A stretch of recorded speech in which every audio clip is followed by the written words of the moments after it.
and welcome back to another episode on Born to Talk with Callanthea. So, today's episode is going to be about healthy relationships. Okay, there's so much that I could cover on this, but I thought I'd start off with what seems to be the foundation of a healthy relationship, and that is communication. Obviously, by the end of this episode, I hope that you do sort of take something from it, whether it is just reflecting on how you communicate or just reflecting on your relationship in general, and thinking about how you might want to sort of improve that. Whether you're in a relationship or not, we all have our part to play. So, essentially, in this episode, I'm going to divulge in the importance of communication in relationships, some different types of communicators. So, you can obviously decide which one are you. There's probably loads of others, but there were just a few different types that I've sort of thought of. And then my own experience and journey with communicating in relationships. So, when we're thinking about why is communication even important, it might sound really obvious. We've probably all heard that saying, communication is key, but we're not really taking it seriously. It's one of those sayings that gets chucked around so much that I don't think people actually understand the importance of that very simple phrase, communication is key. And when we're thinking about communication, that is essentially not just our verbal communication, but our listening skills, our body language.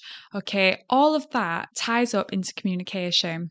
And without communication, we would struggle to form relationships, to converse with other people, to get what we want, to help someone else. We would struggle if we didn't have those skills.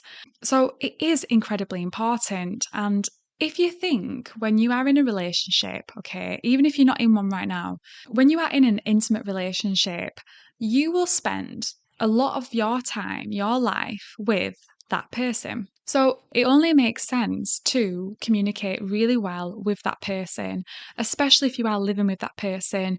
You might be living with more than one person, right? If you are into polyamory or polygamy. But essentially, communication is still incredibly important.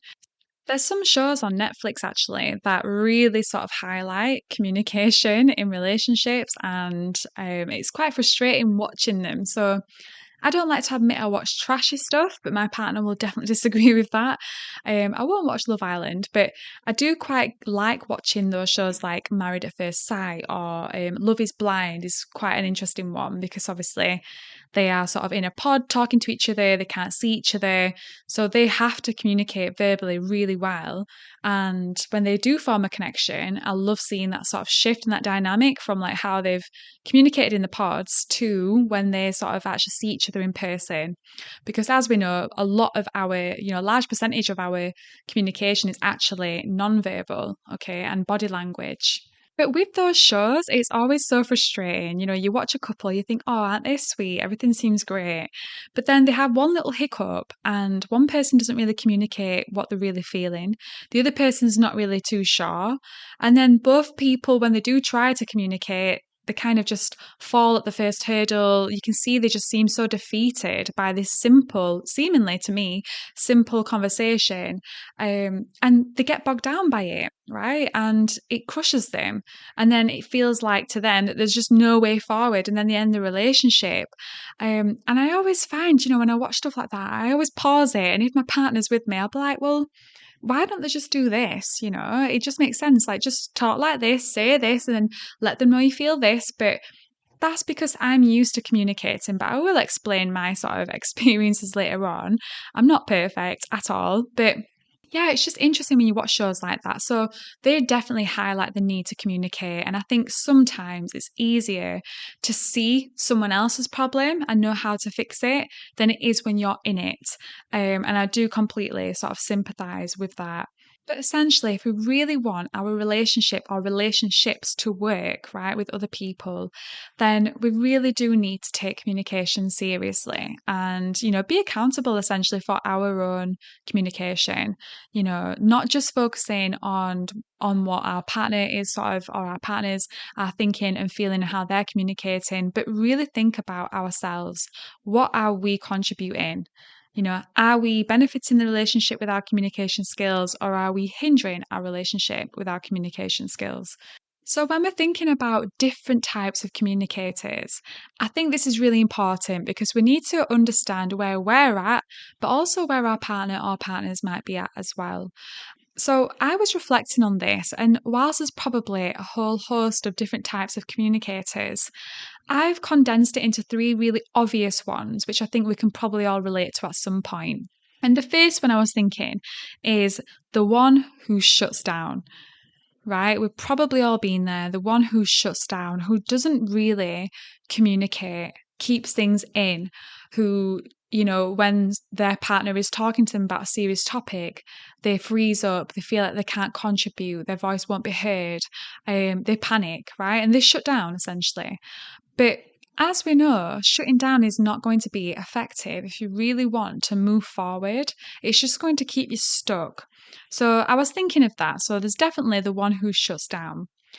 And then I was thinking, okay, but there's also those communicators, okay, who do communicate a bit, but they might be a bit more rash or careless in what they're saying, how they're going about it. And I would call them the reckless one, right? The reckless one. And I think that, this could be from someone saying that they're going to be somewhere, but they know really they're not going to. They're just being reckless with the words. There's no reliability there. You can't really trust them because when they do communicate with you, you just don't really know whether they mean what they say. And I think as well, it can be people that communicate in a rash, sudden way where maybe you are a little bit sort of angry with your partner and you say something really unkind or you're insulting towards them. I think that all of that kind of ties in. You're trying to communicate, but you're just not doing it well. You might be really hurting the person or frustrating the person in some way. So there's definitely the reckless type of communicator. And then I was thinking, there's then the effective one, right? The communicator that knows how to communicate, knows how to speak with respect and honesty, but also knows how to listen and not sort of jump to conclusions and be judgmental, but to actually hear the other person and just respect their right to speak and communicate back.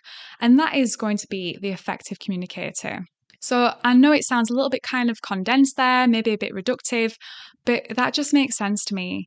And I'm going to talk about my sort of experiences with this. So you can kind of see through my kind of anecdotes how this kind of impacted in my relationship. And you might then be sitting there thinking, oh, yeah, I can totally relate to that. Like, I used to be this person or this type of communicator. Maybe you still are a certain type of communicator and you want to be better. So, starting off with the one who shuts down, I have been this person, which is very unusual to say just because I am someone that is quite honest and forthright, assertive. I like to communicate, but I still nonetheless have been the one who shuts down. And that's essentially not me completely freezing up, but withholding stuff, right? Feeling like I'm not able to talk about something that is bothering me. And in doing that, it keeps me stuck. I feel upset in the relationship, but I just daren't say it to the person. And then in the end, the relationship crumbles anyway. But it was never really going to thrive if I couldn't communicate effectively. And through my experience, I learned that when I was shutting down, I was doing that because I was afraid to be vulnerable. I was afraid to share something that was on my mind that makes me look, or I thought made me look sort of weak or silly or I don't know, just like jealous or something like that. So I just keep everything in. But in doing so, it became a bigger problem than what it probably ever needed to be. And it was really hard for me to be vulnerable. My heart would pound if I tried to be vulnerable. And it's try and stop me. I even struggled saying I love you, in some of my earlier relationships because I didn't really trust myself. And I guess I was a bit scared of what that would really mean and the heartache that might come with that. So it is easy to sort of shut down and be that person that you just think, you know what, this is too scary. I'm not vulnerable enough to do this. I can't put myself out there. But in doing that, obviously you are sort of giving into the fear rather than having a solution and helping the relationship move forward. So that's one type, and that's how I've been the the one who shuts down. But also being a communicator, right? The reckless one, the one who is rash, who is maybe careless or reckless in some way. And I've been this person, I still am this person sometimes, where, my partner might really sort of frustrate me and I don't handle it in the best way. My ego gets involved. I'm sort of overtaken with my emotion. It can be really hard sometimes to sort of unpick that. But in doing that, you end up saying things you don't really mean. It can damage the relationship, and it can just ruin a day. So it doesn't seem like the best way to go about it. Okay, so I think we've all been there, but like my partner, he is quite unreliable sometimes. He's kind of reckless with his words. He doesn't have the same conviction with his words that I do, and I think that kind of frustrates me because then I feel like, well, I can't really trust what you're saying. So do you even mean what you're saying? That sort of thing. And maybe we can all relate to that at some point. Maybe you've been someone who's not had good conviction with their words, with your words. Maybe you've been with someone else who's like that. And for me, it can just be really frustrating because I like stability. I like consistency, reliability, right? I want to know that what you're saying is true. And if you don't know, for example, when you're going to be back, can you just tell me that you don't know rather than saying you're going to be back at this time, but then you're not going to be back at that time? Because that's only just going to make me worry, right? So there's loads of different things that we could say for the reckless communicator. And like I said, I'm still this person at times, and I see it a lot as well, with other people around me, but also just lots of people that seem to be like this, whether it's on TV, just everything. It's just crazy. The reckless communicator is running wild. But then, of course, we do have the effective one, right? The one who is a great communicator. And this is going to be someone who is able to listen to their partner, take on board what they're saying, and respond in a calmer, more respectful, more logical way in order to help solve any problems that might have arisen.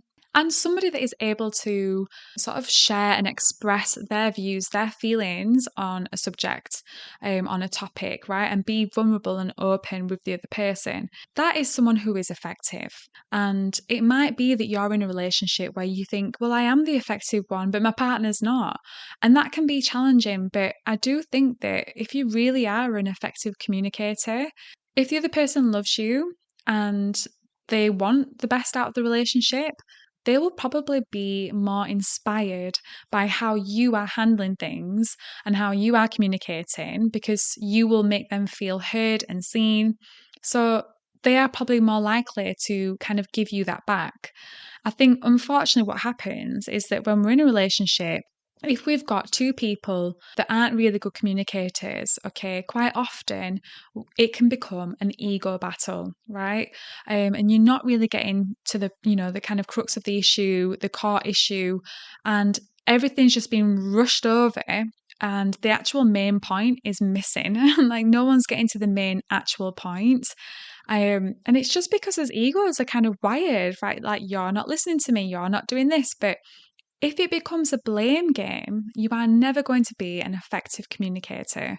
So, being an effective communicator does take time, it does take work. I honestly don't think that anybody is naturally born with just being this perfect, effective communicator in intimate relationships. I think that we've all struggled at times with this. But just the other day, I was talking to my partner and we were basically having this conversation where I was a bit kind of taken aback by one of the financial goals that I'm trying to get to by having a house. And he wanted a car, right? But I was like, but you know that we're saving for a house. So anyway, we kind of had this big conversation. And at times I was getting a bit frustrated and I thought, right, I don't want this to kind of be an ego battle. I don't want it to kind of take away our love for each other. I don't want us to ruin our weekend. So I was really trying to be mindful of how I'm speaking to him. And essentially, I am kind of like someone that likes to organize everything. So I was like, right, I think that we just both need to write down what our financial priorities are, and then we'll have a look at each other's and we'll discuss it one by one. And there were lots that we actually had in common, but there were some things that I wouldn't necessarily prioritize. But after kind of going about it in that way and discussing it and me listening to my partner's views and how he felt about something, I wanted to make sure he was acknowledged. I wanted to make sure that he knew that I wanted him to have what he wanted, and that I did care about what he wanted. But we just had to make sure that, we were being realistic with, where we're at, etc. And it ended up being a really good, productive conversation. And I noticed, because he's never been the greatest communicator, but I noticed when I was kind of showing him that respect and giving him space to kind of talk about how he really feels, at times I felt like I had to sort of kind of probe the right sort of questions out of him just to kind of get to the root of the issue. But because he was allowed to have that space to kind of talk and be, and knowing that I am listening and I do care, it definitely reflected in how he was with me as well. So it just sort of like, it felt like the room, like the atmosphere was just like calming rather than sort of firing up, right? And I think that when you get that feeling, and you're not having this shouting match, you're probably communicating pretty effectively. And especially when you can get closure on the topic and move forward with your day, I think that is absolutely a testament that you've had a really effective conversation.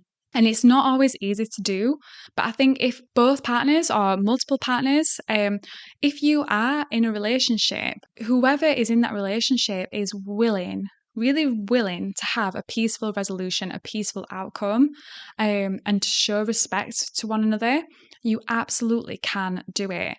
And I think that it will be absolutely transformative in your relationship. So I just kind of wanted to say, really, that those three communicators, the one who shuts down, the reckless one, the effective one, I've been all three.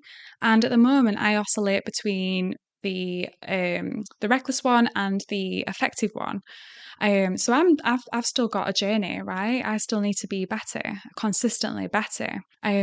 I am very proud, however, of letting go of the one who shuts down. Like, I no longer allow any sort of vulnerable topic or vulnerable feelings to hinder what I'm able to say and express. And I just love how I can speak to my partner about literally anything. It can be really crazy and shocking or vulnerable. It could be something that just makes me feel really sort of like small and insignificant, just anything. And I love that I can speak to him about that. But I had to learn that I wasn't opening up, and how that was impacting my relationships, to really recognize the necessity and the benefits of opening up. If you really think about it, what's the worst that can happen? Okay, you feel uncomfortable in the moment, but when your partner reassures you and that they don't hate you, they don't fall out with you, they're understanding you and listening to you, then you can start to recognize that you're actually safe in being vulnerable. But also, if you are vulnerable and someone doesn't really accept you, and doesn't like what you're saying, then maybe they aren't the one for you if they're not willing to recognize how vulnerable you're being. So I think it's just really important that we all are vulnerable first and foremost, so we can at least get communicating and then obviously work on our communication. So we know that communicating is incredibly important. We know that it's going to help us have longevity in our relationships. And we know that it's going to make us feel happier and feel like our relationship is in a healthier place. So hopefully you do feel inspired to keep on working at your communication skills in relationships. And it might be worth thinking about those different types of communicators. Are you the one who shuts down? Are you the one that is a bit more reckless with your communication? Are you the one that is really effective and maybe it's your partner who needs a bit more sort of support? So definitely establish which communicator you actually are, and then think, is there something that you can do that's a little bit more tangible that you can practice on? It might be, okay, every time I feel that vulnerable feeling, I'm going to at least tell my partner that that's how I'm feeling. I've got something I want to talk about, but I feel uncomfortable, and I need to feel safe, right? That could be the first step. Maybe it's you're thinking, actually, you know what? I'm not the best listener. Like, my partner talks and I don't really listen to them very well. So maybe think, right, I'm going to be more mindful of listening to them and listening to their needs. Maybe you think, actually, I communicate a little bit too aggressively. Maybe I jump to conclusions too much.